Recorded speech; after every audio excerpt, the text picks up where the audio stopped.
Hello, everyone, and thank you for joining us for this month's SNOMED CT research webinar. I'm Susie Roy, the Customer Relations Manager for the Americas, and as always, the host of our SNOMED CT research webinars. I have just a couple of really quick housekeeping and a couple of announcements to make today. So this is a Zoom webinar, so you have all joined us as attendees, and you are currently muted with your videos disabled. But you should be able to hear and see Dr. Jones and myself. As we go along today's presentation, go ahead and please post your questions into the Q&A box. At the end of today's presentation, we do have some time for some Q&A, so we really welcome any awesome questions that you have. And Dr. Jones will be able to answer those at the end. Today's meeting is being recorded, and for those who have registered, I will send you an email at the end of the week or beginning of next week to let you know when the video is posted as well as the slides. So with that, I just have a couple really quick announcements.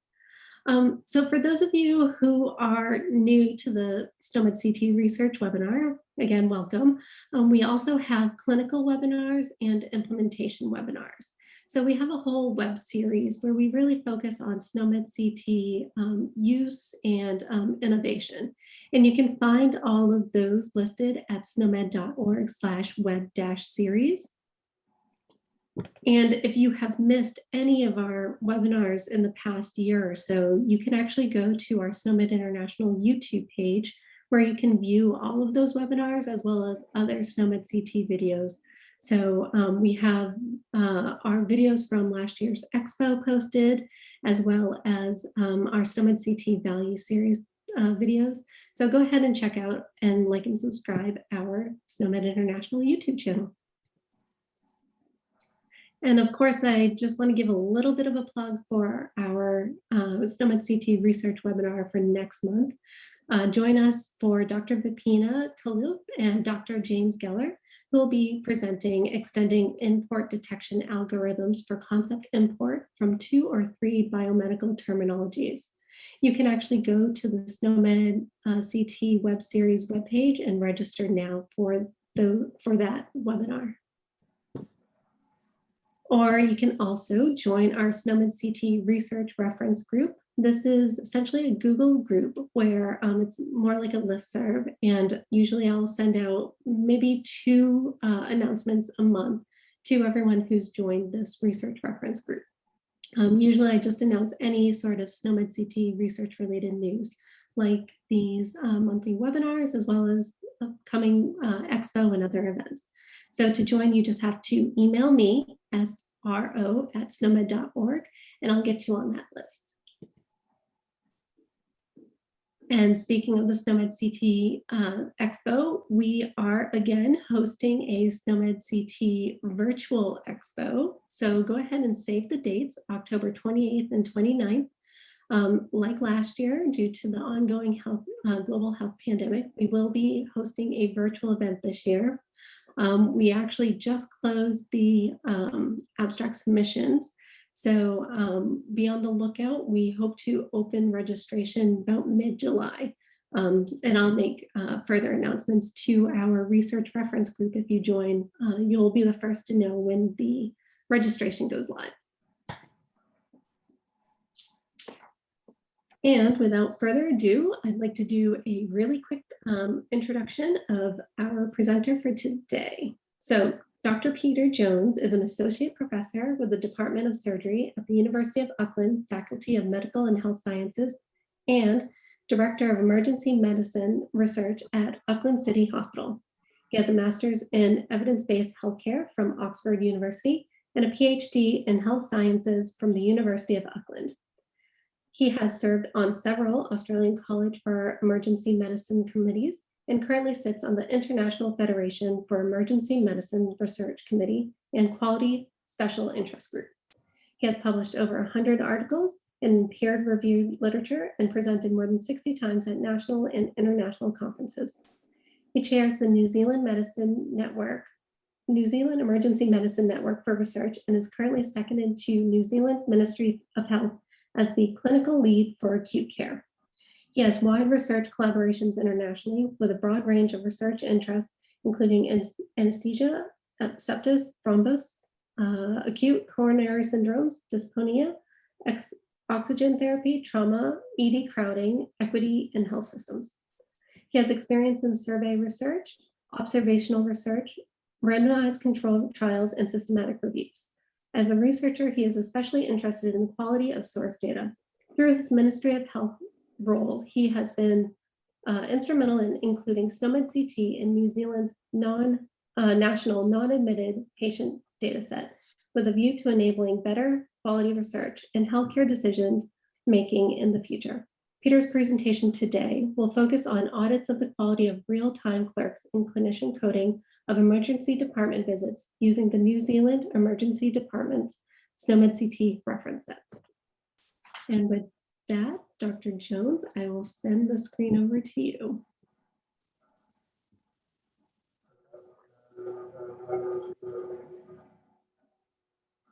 Oh, you're a little.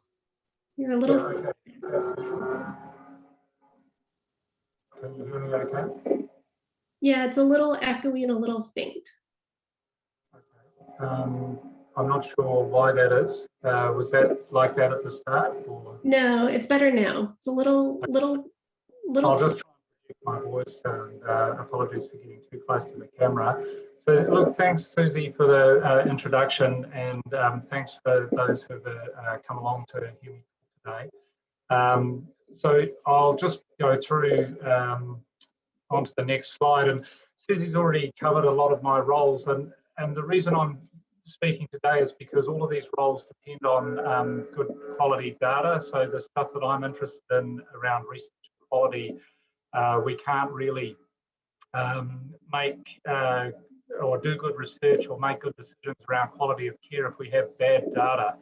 So that's how I got interested in SNOMED CT and why I'm talking today. So by way of background, I'm not sure where the audience is today, whether it's New Zealand or overseas from my perspective. But just briefly, New Zealand hospital care is largely publicly funded, and our primary care is subsidised, so largely private, but the government does contribute some funding to that. Now, what that means is there is generally good access to primary care, and especially for minor injury and illness. So most of that workload is actually mopped up in the private sector by urgent care clinics. So hospital emergency departments tend to see the more serious injury and illness with only around 1 million visits a year for our population of 5 million, which I think is pretty low internationally. Other countries I've seen quoted over 400 visits per 1,000 population to hospital emergency departments. So that's a little bit of the background. Now, our national health data collection, sort of colloquially termed the national collections, was previously based on ICD coding. And we had 2 data sets mainly. There are a couple more, but the 2 main ones are the national non-admitted patient collection, which contains hospital emergency department and outpatient visits. And this is not coded, was never coded, and funding was based really on just a sort of low-level standard fee regardless of the visit. And then the national minimum data set, and this was for hospital inpatient visits or emergency visits greater than 3 hours to a hospital emergency department. And this was coded for funding purposes. So prior to 2019, it was a bit of a data vacuum for acute care, so that we have no access to the diagnoses going to the primary care and urgent clinics. And around 40% of hospital ED visits weren't coded. And so this was due to that historic funding anomaly where the national non-admitted patient collection wasn't coded. And when you spend more than 3 hours in the ED, it was thought to represent you needed a bit more care, which wasn't necessarily true, because that could be due to inefficiencies of care for similar minor things. But these visits were coded and entered into, because they were entered into the national minimum data set. If patients were physically admitted to the hospital, then the coding really related more to the inpatient visit, and the hospital got funding related to that. So with the ministry in New Zealand moving towards using SNOMED CT for all visits, all healthcare encounters, this presented an opportunity to get better coding for the emergency department visits. Now, I'm sorry, I forgot to declare I have no conflict of interest with respect to SNOMED CT. I haven't been involved in the actual business of SNOMED CT at all. I've just been a clinician researcher who has used this system. Now, with our change, we had the opportunity with this ministry drive towards SNOMED CT to change our national non-admitted patient set to include clinical coding for all ED visits. So now there is space, a field for 1 chief presenting complaint, 15 procedures, and 5 diagnoses into the emergency department data set. Now, here's a shout out to a colleague of mine who works in a different part of the country. This is Dr. Tom Morton. He works at a smaller centre in a region at the top of the South Island called Nelson, which is a beautiful part of our country. He developed pretty much on his own the emergency medicine reference sets for New Zealand back in 2014, when he was filling a void in his hospital's IT system where they did not have a decent emergency department IT system, and the hospital didn't want to invest in a store-bought one. And so Tom, together with a few of the coders, or a few of the programmers, sorry, in his hospital, actually built their own system and incorporated SNOMED CT into that. As part of that, he did a lot of research around other emergency department reference sets in Canada, the UK, and came up with a very similar one for New Zealand. This is a live list, or these lists are live, and they're updated biannually with a national reference group now. So shout out to Tom for that. The reference set we use is largely down to him. Now, the ministry had a timeline for implementation of SNOMED CT into NNPAC, and our site at Auckland City Hospital was one of the early adopters.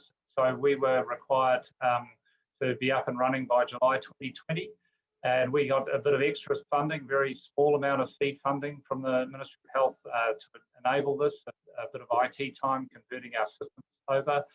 And then everyone else was meant to be in July of this year, which I think was aspirational without any extra funding and a lot of demands on a stressed public health system, or publicly funded health system, I should say.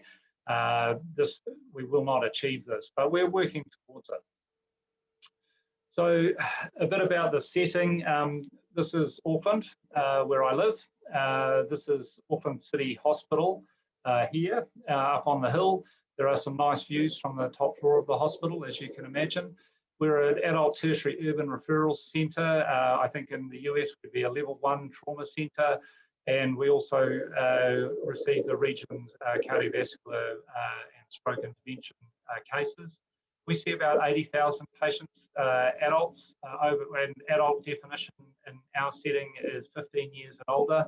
We're co-located with a paediatric tertiary hospital on the same site who see under 15s. We have about a 40% admission to hospital rate from emergency department, and this reflects the sort of lack of minor injury and illness that we see.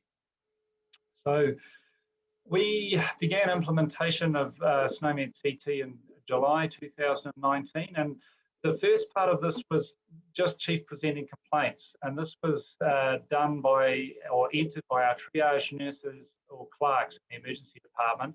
The triage nurses do the majority of this after a brief meeting with the patient at the front door. The clerks were more involved with direct primary care inpatient specialty referrals, which make up about 15% of our presentations. Or the more serious injury and illness like cardiac arrest, multi-trauma. So their data entry fields are not in the clinical notes, they're in the back end, the administration field, and that chief presenting complaint goes straight into our real-time emergency department whiteboard that we use to manage our patient flows. Now, in the diagnosis and procedures audits, we've only just done.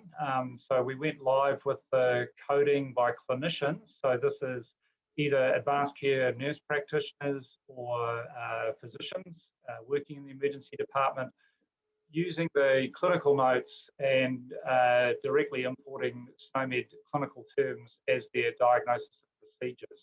And the point of our audits was really to compare the accuracy of what we were recording in the dedicated SNOMED fields, which were then reported to the national collections, to what was recorded in the clinical notes. So there's been a couple of editorials out of the UK saying that their emergency medicine coding is inaccurate, as clinicians are just choosing any old code just to complete the note rather than reflecting what's truly happened.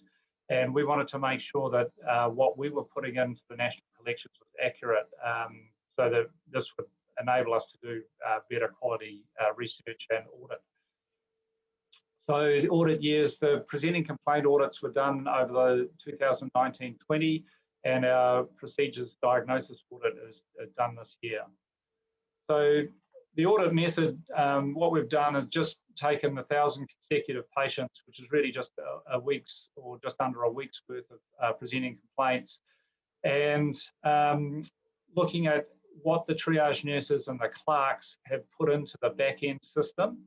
And we did the audits blinded to what they had put in. So the notes were reviewed where the auditor couldn't see the actual presenting complaint as entered using SNOMED into our back-end system, but based on what the clinicians had written in free text in the notes. And just to give you an idea what our whiteboard looks like, so this is real time from yesterday. So we have, I'll just show the chief presenting complaints here. So here's abdominal pain, and here's a whole bunch of other chief presenting complaints out of SNOMED. This is how long the people have been waiting to be seen, and this is their urgency to be seen here. Now you can see that there is also space for comments here. So this used to be how we recorded our triage presenting complaint. So there was a bit of a story by the triage nurse about what was going on rather than a specific presenting complaint, and this was all free text.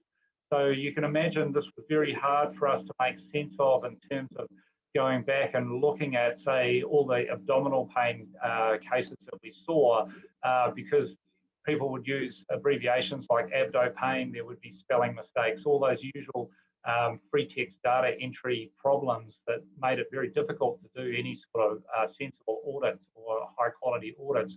Whereas the SNOMED CPC being unique and simple to search retrospectively will make that a lot easier for us. But that's sort of how it looks for us at the moment. So I'm just going to skip to the results of these audits because the full details have been published, and I've got the references to these. So the methods and how we did these are very clear, and I thought I'd just skip straight to the results. So this is comparing the single chief presenting complaint as recorded in our back-end system to what auditors reviewing notes thought the presenting complaint should be. And so we've got just under 60% across about 100 chief presenting complaints over that audit period. And I thought that was pretty reasonable. The big one that we can see here, we'll talk about a little bit more, is this one here, where there's disagreement, red being disagreement here, and green being agreement. The big one was the term referral for investigation, and I'll go into that a bit more later. So what about when we compare those triage comments to and the auditor presenting complaint to the chief presenting complaint? Well, there was actually much better agreement. So with a free text comment, the auditors were much more likely to be in agreement with what the chief presenting complaint documented in the system was. So we got up to 81%. And given the subjectivity and the multitude of presenting complaints, so a single person can have 5 or 6 different presenting complaints. So choosing what's the chief one's always going to be subjective. So we thought this was sort of reasonable. And just going through some of our major presenting complaints. So this is, I think, reasonably common for emergency departments worldwide. Our major presenting complaints, abdominal pain, which is only around 10% of all presenting complaints. The big green circle there is the agreement, and then the brown little segments of that circle are the auditor's impression of what the presenting complaint should be. So most of them were sort of associated with abdominal pain, but there are a few random ones, and sometimes chest and abdominal pain gets confused, and there's some missing data there. But generally, it's about 70 to 75% agreement, which was reasonable. And then for chest pain, again, a common presenting complaint for us, a similar picture. So some overlap with abdominal pain, but then some chest pain or cardiovascular associated symptoms, such as shortness of breath and syncope, also overlapped with that. And then the respiratory illness presenting complaints overlap with chest pain as well. Again, shortness of breath, similar, a major reason for people coming to the emergency department, and not surprising, a lot of overlap with respiratory illness symptoms and chest pain. But reasonable agreement there. And then the other big category is injuries and wounds, and there was generally much better agreement across a range of injuries and wounds. They're simpler. Often people present with only one injury, so it's more likely to have agreement. Then we get into the area where we didn't get such great agreement. So in the initial reference set, there was some non-specific CPCs in our about 150 possible presenting complaints. And referral for investigation was the main culprit in our site. And as you can see, there was very few of the referral for investigations were true referrals for investigation. And what we found was the triage nurse and clerks this is not as a group, but just individuals within the groups, had found it easier that found this sort of dump all presenting complaint, which just made their job of data entry a lot easier, especially when a patient had been to a primary care provider first, or when the patient was unable to give a history, so more serious illness, intoxication, injury. It was a sort of a dump all presenting complaint, and that was being used quite a lot. So 94 of our 1,000 cases had that as a presenting complaint. And the other one was general weakness and fatigue. So I personally don't like this one particularly because it is a potential dumping ground. And as you can see, there are lots of specific presenting complaints that could have been used instead of this one. Although this was rarely used, it was only used about 2% of the time. So these non-specific presenting complaints were being used in about 11% of all comers, but this was weighted towards the GP referral. So the clerks receiving a GP referral wouldn't look at the clinical notes. They'd just say, oh, this is a referral, so it's a referral for investigation.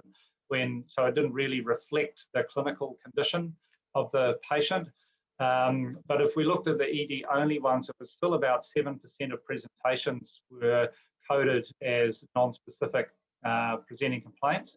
And if we go back to my colleague Tom and Nelson Marlborough, they're a smaller ED with a smaller number of staff doing this, and the whole ED really bought into this because it was their thing. And they have only around 1% non-specific presenting complaints. So they didn't think it was an issue having these sort of generic terms there, but we found that it was a bit of an issue clouding our data. So my favourite one during this audit was where in red is what the referral for investigation was, the presenting complaint, whereas the auditor quite rightly described this presenting complaint as an injury of eye, which was more realistic. But I acknowledge that the auditors can sometimes get this wrong because of the subjectivity. And so here's an appropriate CPC to the sore throat when the patient had throat discomfort, but the auditors had put ingestion of potentially harmful substance, which is our kiwi fruit there, which I don't think it's harmful. But, you know, this is a subjective process.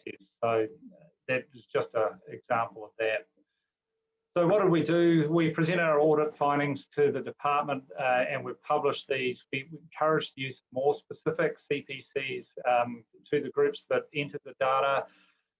We've tried sort of socialising this with corridor conversations and direct feedback at the time. And then we re-audited and we found that we'd made no difference with those interventions.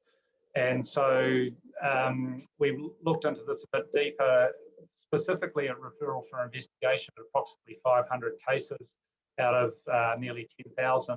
So we went through and audited these cases and found that 95% of them actually had a specific presenting complaint that was clearly evident in the initial documentation, either the triage presenting comments field or the GP referral letter. And of the ones that we didn't have a current reference set SNOMED code to use, it was mainly around abnormal blood tests, radiology tests. So we had an opportunity just to improve that reference set. There were a number of alternatives, and these reflected our more common presenting complaints for when the patients were unable to communicate, so altered mental state, and when the primary care provider had referred in for some sort of post-procedural complication. But importantly, for our sickest and most injured patients, this was often being used quite a lot. So, and this was because the clinicians were tied up treating the patients immediately on arrival, so weren't doing data entry, and the clerks were doing the data entry. And so it was more, so people coming in currently under cardiac arrest or with multi-trauma were getting coded as referral for investigation, which didn't reflect their condition whatsoever. So we really tried to push improvements here, but what we did do was submit to the national reference group for SNOMED CT at the ministry that we should take out referral for investigation from the ED reference set because it was clouding our data, and they accepted that, and so that doesn't exist anymore. So we've had a look with our current audit, and our non-specific use of presenting complaints, which is really just general weakness and fatigue now, has dropped down to 3% from 5%. So a slight reduction, and we've started to pick up a few of those abnormal blood tests and abnormal vital signs coming through. So we haven't fixed the problem completely, and I think some people, individuals, will always just use the go-to easy entry rather than take a couple of extra seconds each time. And this is not unreasonable. Sometimes we're getting 20, 30 patients an hour presenting, and so the clerks have like 3 to 5 minutes to do all the admin to get the patient registered on the board. So I can see why people will take shortcuts, but we've managed to cut it down a little bit, so a partial bit there. So other issues that we found is that some people get into a habit of trying to make a diagnosis at triage rather than just recording a presenting complaint.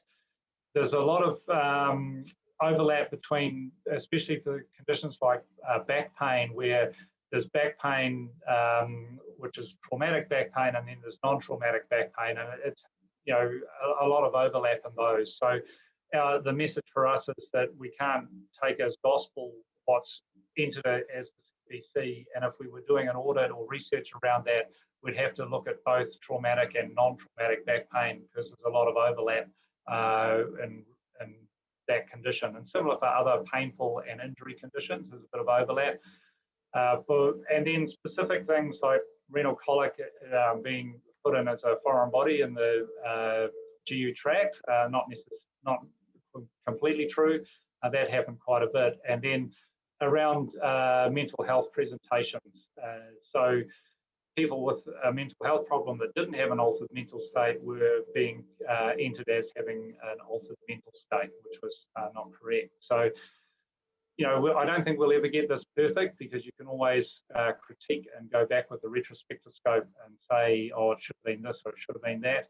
But because people have multiple presenting complaints often, you know, this is a very subjective thing. So all in all, I think for initial dip our toes into using this, I think we did reasonably well for our clerks and triage nurses entering presenting complaints.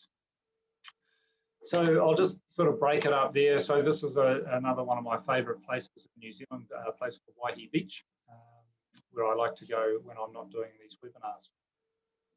And we'll move on to diagnosis and procedures. So this is our current audit. So this was a bit different. So we had to change our clinical notes. So we have a partial electronic medical record, and this is again historic because New Zealand system is publicly funded, and we haven't really got onto the same level of accuracy with our electronic medical records for billing purposes, so we don't use it for that.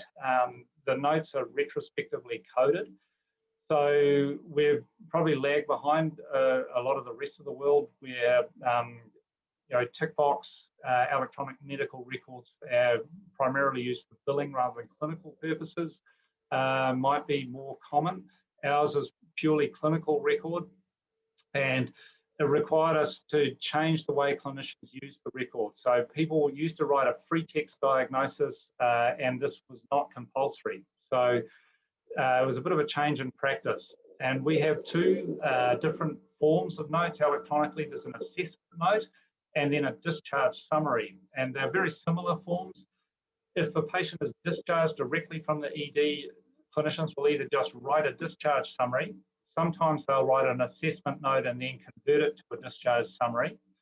And if a patient's admitted directly to hospital from the ED, we'll write an assessment note, but not a discharge summary. So there was a little bit of layers of complication there. And what compromise we came to in terms of changing these notes was the assessment note had to have at least one SNOMED CT diagnosis. There was space for more, up to 5, but the secondary diagnosis could also be free text. This is because the clinicians felt that our SNOMED reference set didn't capture all the concepts they wanted, but we wanted to keep it parsimonious so it was usable.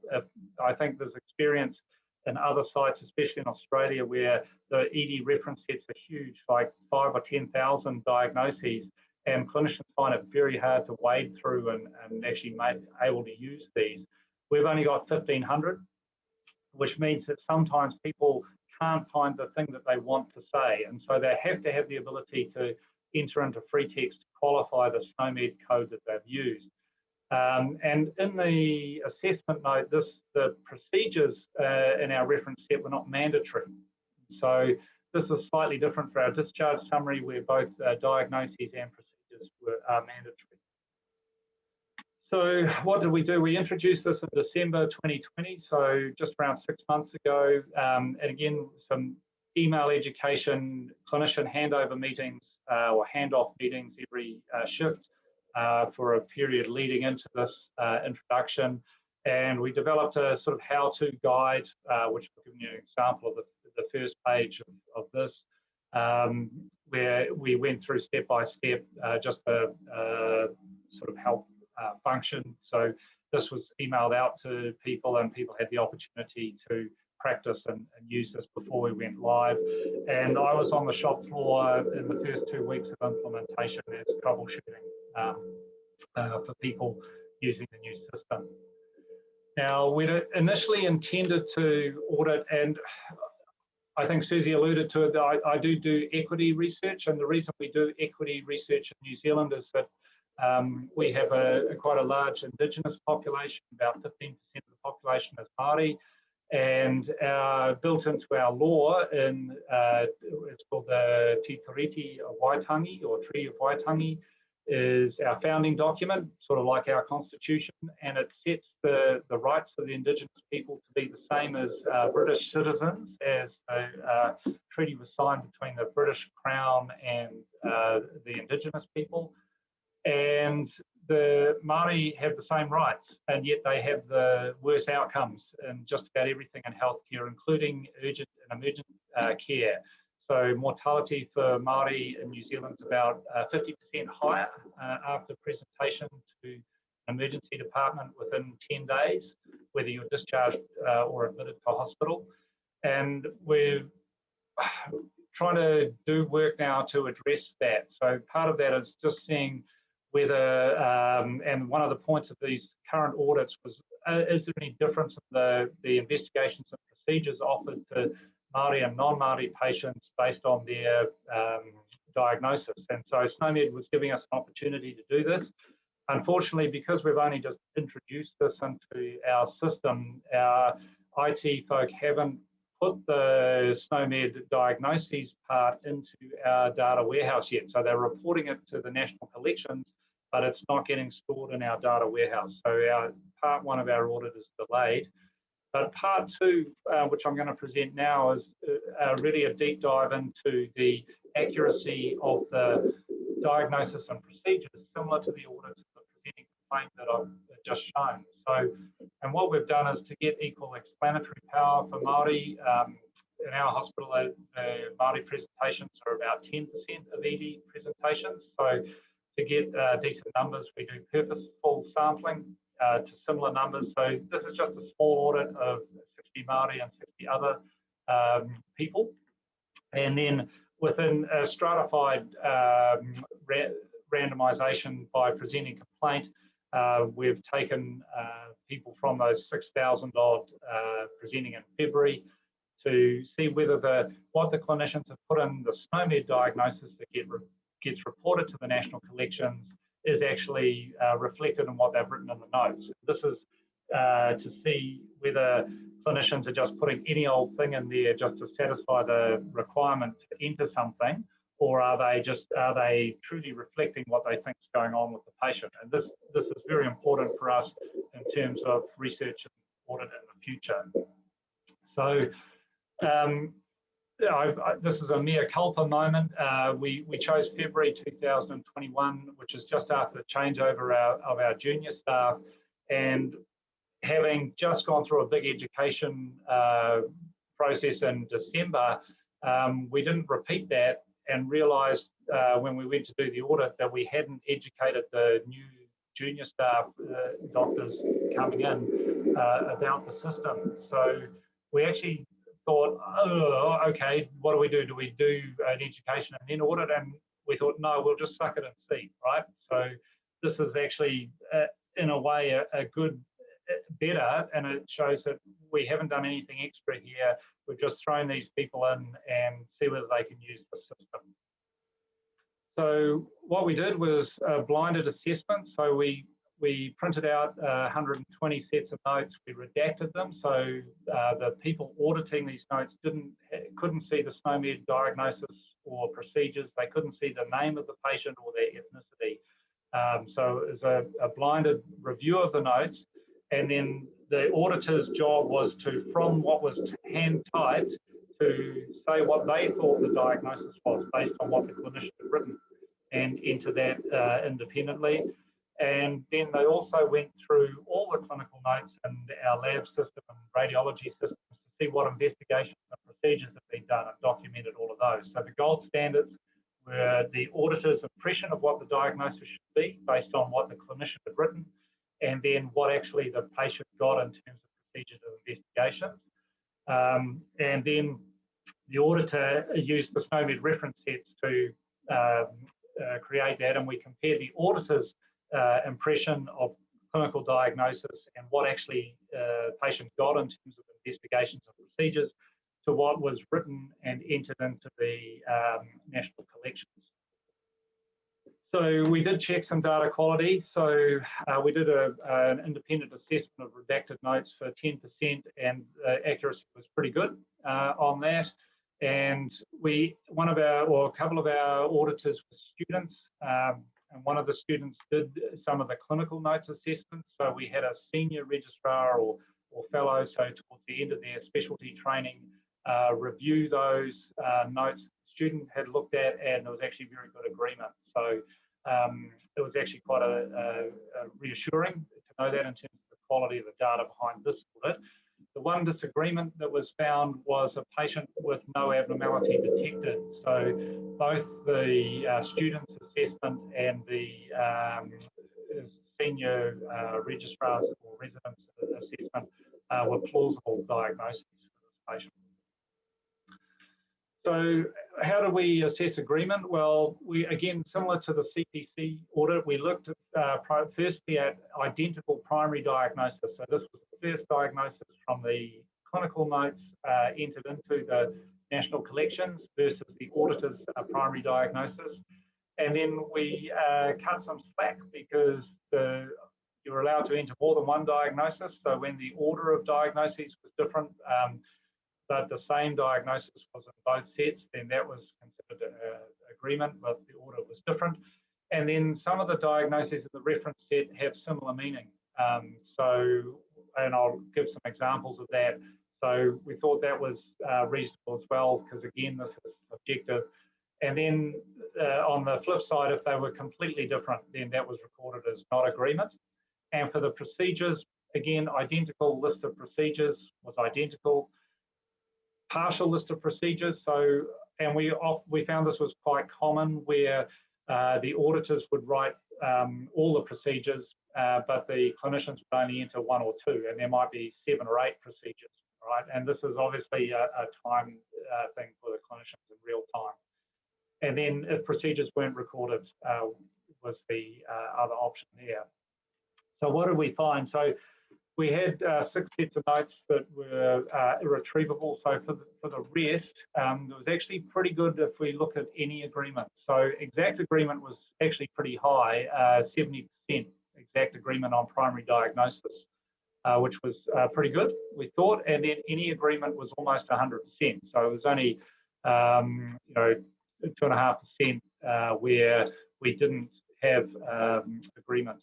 So that's 3 sets of notes. Now, talk about the similar agreements briefly. There were 18 of these. I'm not going to show you all of them, but just to give you a hint. So the auditor's diagnosis using SNOMED on the left and the actual diagnosis entered into the national collections on the right. And you can see, I think the most concerning one for me there was where this acute coronary syndrome from the auditor and then low risk chest pain. So we have this low risk chest pain as the sort of people that get worked up for possible acute coronary syndromes, but it's thought not to be that. This patient was admitted to hospital and their final diagnosis was non-cardiac chest pain. So their clinician was actually right, the auditor was overcautious in the diagnosis. But there was multiple differentials in this patient in the diagnosis. So those are some of the examples of similar meanings. And for injury one down here, strain of calf muscle and injury of tendon of lower limb. So muscle versus tendon, not really a biggie, it's a similar meaning. So what about ethnicity? We did look at ethnicity here, and there was no statistically significant difference between the clinician's entry of diagnosis accuracy between Māori and other patients, although the 3 where there was difference were all Māori patients. So that's the small numbers here, so that could be due to chance, there could be a signal, we're not sure. When we look at those differences, the top one there, the auditor's diagnosis was sciatica, and that was actually written in the clinical notes as the final diagnosis. This patient was discharged. Because the diagnosis that the clinicians write in the assessment note is automatically transferred to the discharge summary to save time and to make it easier for the clinicians. If the diagnosis changes in between the assessment and the discharge, which it did in this case, so the initial working diagnosis was suspected urinary tract infection, the clinician didn't update the SNOMED diagnosis to reflect their final diagnosis. And so this was a carryover issue, and that's something we can feed back to the clinicians to as a result of this audit. The other two or different diagnoses were where there was no abnormality detected. Both cases where there was a suspected problem, but by the time the person had been seen in the emergency department, there was nothing to find, and so the diagnosis wasn't there. So these weren't important misses. It was just, and it's interesting. You know, a small proportion of people do come to the emergency department with you know, concern about illness or injury, and then it turns out to be nothing. So, you know, this was the main areas where we found a difference. So what about the procedures? So very different story here. So very important, about half of the time procedures were done, they weren't being recorded in our audit. And I think this comes down to the fact that in our assessment note, it's not compulsory to enter the procedures in SNOMED. So there was a decision made to, because clinicians get frustrated where they are trying to finish their notes and get on and do their work, and then they get hit by a barrier where there's a compulsory, oh, you haven't entered the data in this field, you've got to go back and enter it. I think this is the trade-off there is we don't get good data entry from clinicians. And when we looked at ethnicity, again, there was no difference by ethnicity, but with the amount of missing data, there's not a lot we can read into that, I think. So our conclusions from the diagnosis audit was there was actually good agreement with diagnosis, and I'm reasonably confident that we're entering good data into our national collections here, and we could use this, and this will fill our data vacuum. So we will actually have good emergency department data on at least primary diagnosis. We need to educate our junior staff. Obviously, that was an oversight, and but given that we didn't educate them, these results are even more encouraging, I think. And we haven't completed our audits. These are ongoing. Procedures, conclusions, obviously, is very poor agreement due to lack of data entry. And so what we're putting into the national collections is probably not usable at the moment. And we have to decide, are we going to pursue this at a national level and try and get this happening at a local level? Do we make it compulsory in the assessment note, or is that going to be a straw that breaks the camel's back for our clinicians? I don't think so. There's other compulsory fields, like we have compulsory field for smoking cessation, and people just get used to using these fields and anticipate after the initial frustration. So I think we probably will give it a crack at improving our data entry there, but we certainly can't use the current data. So I have some acknowledgements. I'd like to acknowledge our audit team. So there's a whole bunch of people involved, clinicians and IT people and people at the Ministry of Health, notably Alistair Kenworthy, who's been the main driving force for the Ministry's implementation of SNOMED, and we're just a small part of that in the emergency department. So there's a couple of references of our published audits for those that are interested, go into more detail of how those are done. And that's all I've got. So I'm very happy to field any questions. Thank you. That was great. Thank you, Dr. Jones. But I love seeing the pictures from around New Zealand. SNOMED International, we were there, a number of years ago now, 2016, and yeah, beautiful, beautiful country. So thank you for sharing all of these pictures as well. It's okay. Do you want me to stop? I can stop share there, right? Oh, okay. So we do have a couple of questions that have come in, so I will go ahead and jump right in. One of the questions that came in was from Ben Bloom. He says, I come from the UK and we use a similar system, SNOMED CT coded chief complaints amongst other parts of our emergency coding system. I find the chief complaint very useful in auditing care pathways. I wonder what clinical use you found for coding chief complaints. How has it added value to your system? Yeah, so we're yet to explore that. So we've been focused on the implementation. So we're a bit behind the UK in that regard. We're just about to embark with an equity focus. So as I alluded to, we've got this issue with worse outcomes for our Indigenous population in New Zealand, and the College for Emergency Medicine has a program called Manaki Mana, which is about improving outcomes for Indigenous people presenting to the emergency department. So all of our audit and research now is going to have an equity focus, and a couple of my colleagues are looking at chest pain. This is obviously a high risk presenting complaint, and what they're doing is they're going to use our chest pain chief presenting complaint to identify patients to audit. And so when prior to implementing SNOMED, we just had this free text presenting complaint, and chest pain could be CP, or it could be chest pain, it could be spelt wrong. There's just so many variations of what the triage nurses write. I think even with some AI looking back through, it'd be difficult to actually pull out the chest pain cohort that you're interested in. So that's going to be happening in the next couple of months. So we're just on the cusp of using these to look at those outcomes.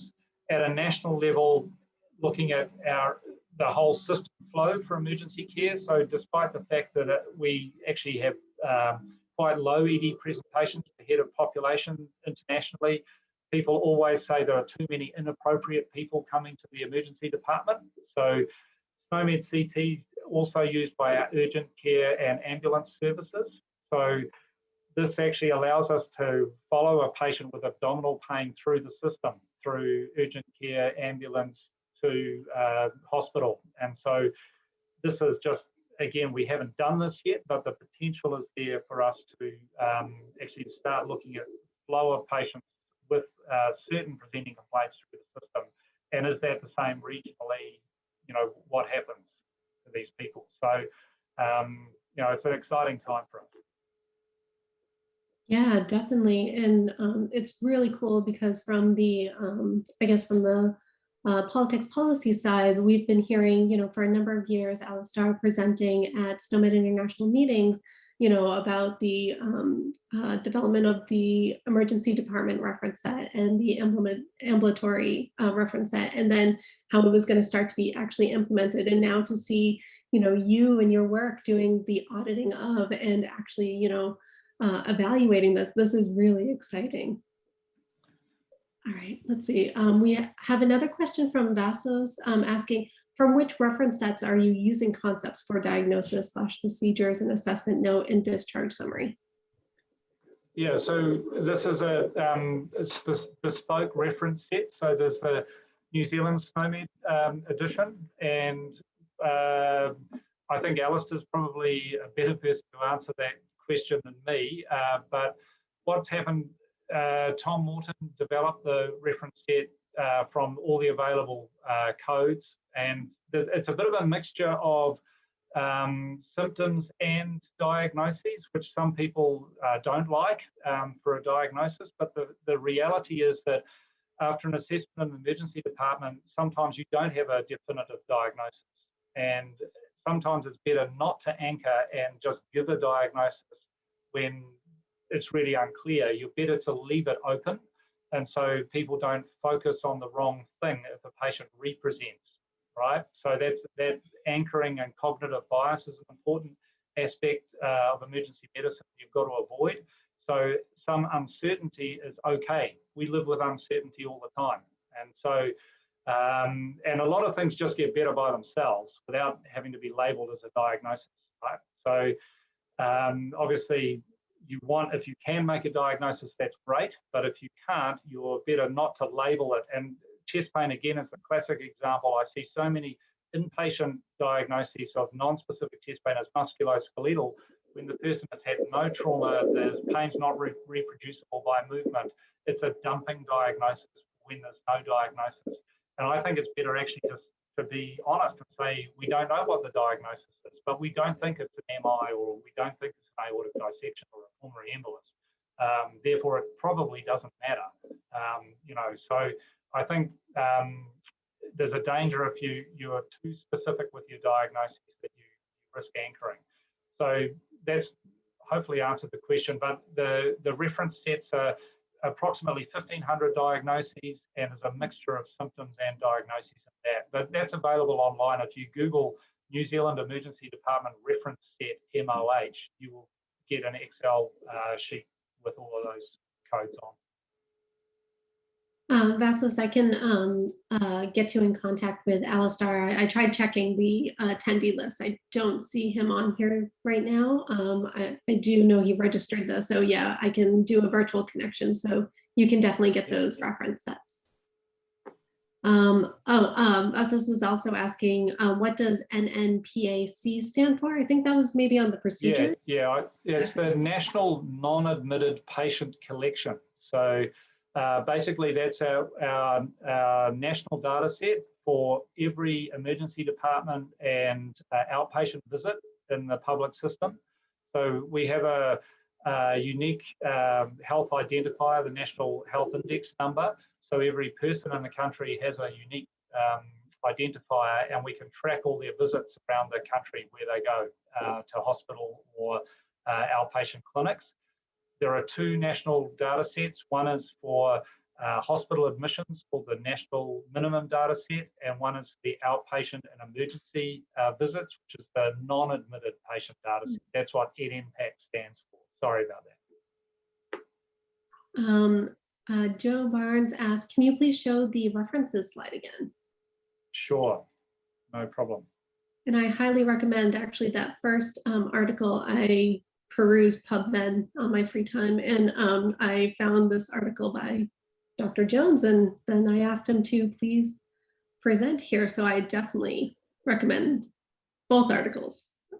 Oh, thank you very much, Susie. I'm sort of embarrassed as a researcher because this is pretty lowbrow research, okay? This is very descriptive. There's no sort of modeling, fancy stats or anything like that. This is sort of real, I mean, this is grassroots trying to get the data right before we do the research, you know, which it's often neglected, and I find it very frustrating because, especially for me, prior to the SNOMED implementation, a lot of people who didn't understand what was happening in emergency or how it was all coded and worked were publishing on emergency usage and all of this and making erroneous conclusions based on the bad data collection.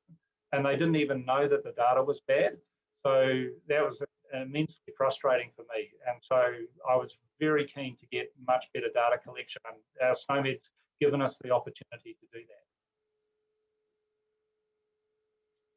I was going to say, do not be embarrassed by any means. These are excellent, quick Friday evening reads. At least I thought so.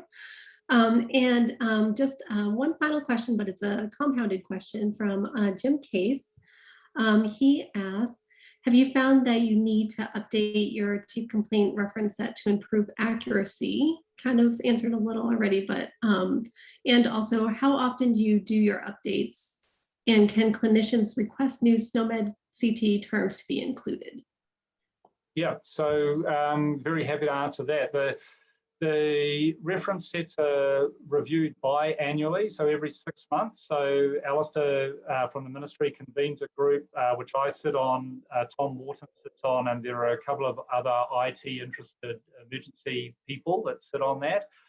We certainly have changed the diagnosis, so we have used that process to change the referral for investigation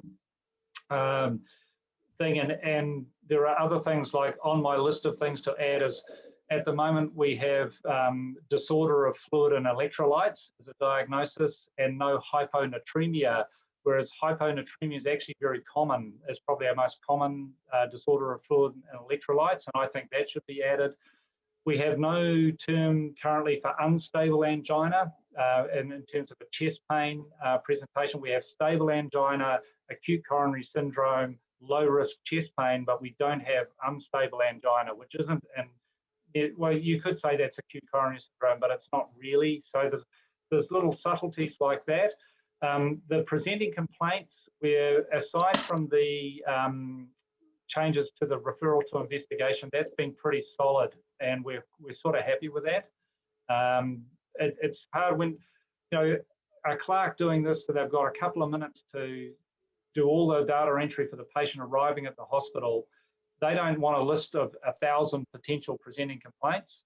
They want to be able to quickly categorize people into something reasonable that reflects pretty much why they came, rather than exact. You cannot be exact in this, I think, and it's not necessary to be exact. It's okay to be good enough. Okay, great, thank you. All right, and looking at the time, and we are just at the top of the hour, so I want to thank everyone for attending today, and thank you so much, Professor Jones, for presenting to us, the SNOMED CT community.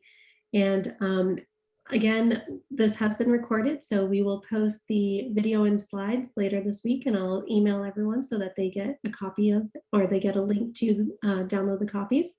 And otherwise, my contact information is here. Please feel free to email me if you have any questions about SNOMED CT, SNOMED International, or if you had any follow-up questions for Professor Jones, I can email those over to him. So other than that, thank you, everyone, and I'll see you next month. Bye. Thanks for coming, everyone. Cheerio.